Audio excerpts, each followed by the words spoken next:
स्टेजवर मी कोणाची नातं जोडत नाही म्हणतात शहर मांडण्यावरती. बरं ठीक आहे, आता माझं म्हणणं काय, अरे मी नातं कोणाची जोडत नाही, हा सेलूचा दावा आहे. मी नातं कोणाची जोडत नाही. आता नातं जरी जोडलं त्याला जीवनभर निभवल्याशिवाय राहत नाही. आता पाखंडीच्या आडव्या रस्त्याने जरी गेला तर त्याला ज्ञानाने ढोळपल्याशिवाय सोडत नाही. त्याला ज्ञानाने झोडपल्याशिवाय, ज्ञानाने म्हटलं बरं अंगाला लावून घ्यायचं नाही, ज्ञानाने म्हणलं त्याला ज्ञानाने झोडपल्याशिवाय सोडणार नाही. आणि म्हणून मला म्हणायचं आहे, अरे ये दुनिया प्यार किसे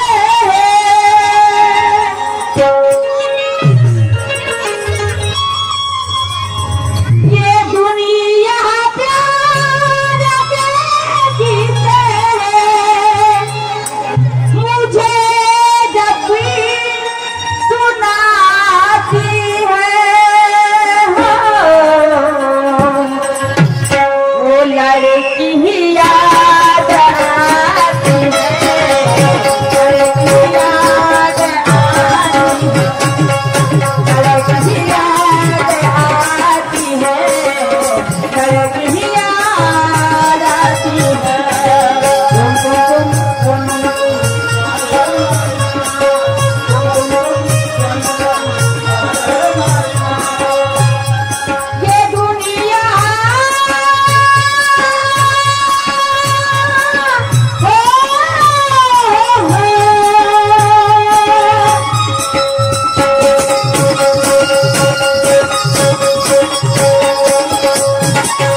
पाहिजे गावाचा काय तुझ्या गुरु नाही बिना गुरु फुटायचं ज्याचे त्याचे गाणे म्हणा. हो तुमचा तर भागते ना बिना लोकांचा घेतला ना. हो लोकांचा घेते म्हणते लोकांचा घेत तुम्ही नाही घेतल्या कोणाचा ज्ञान तुम्ही कोणाचं नाही घेतलं बिना घेतल्यानंच राहिला का तुम्ही नाही घेतलं का कोणाचा तुम्ही काय घेता ना तुम्ही नाही घेतल्या का वा रे वा. आणि म्हणून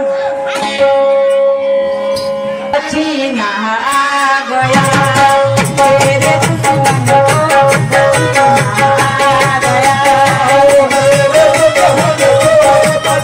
आ गया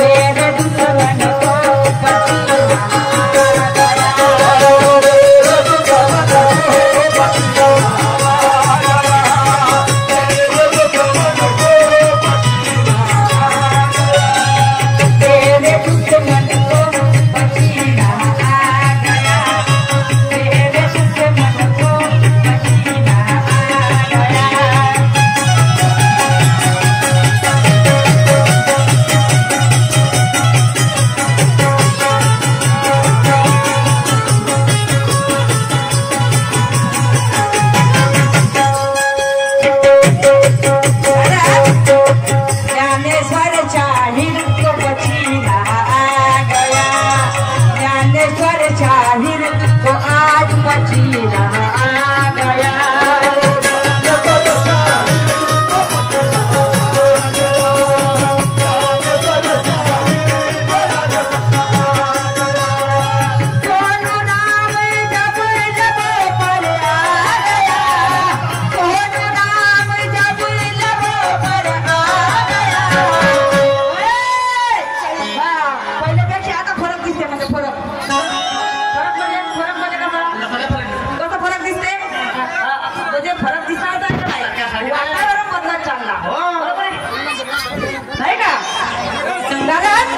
वातावरण बदलत झालं, काळ बदलत चालला, वेळ बदलत चालली, जीवन बदलत चालले, म्हणून आता नाही फरक बरोबर।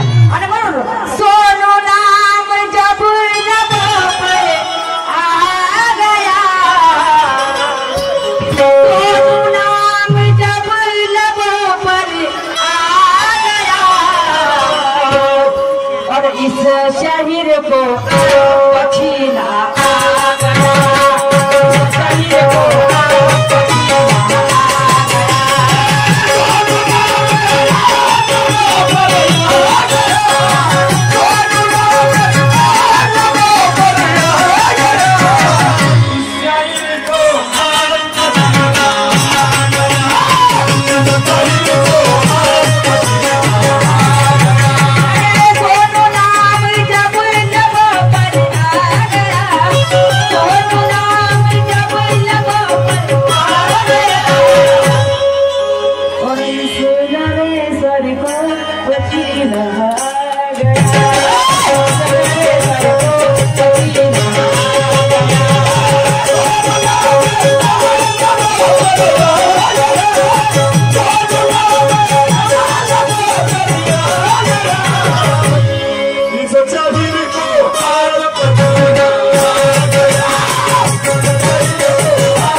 नाव घेऊन जातं का? गमत कोणाचं नाही, पचिनामध्ये ज्ञानाचा म्हणलं रे बाबा, तुमच्या घाम घाम फोडण्याची आपली वस्ती नाही, नाही का?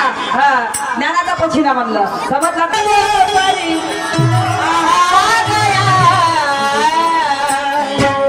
अरे सोनू नाम जब लब पर आ गया,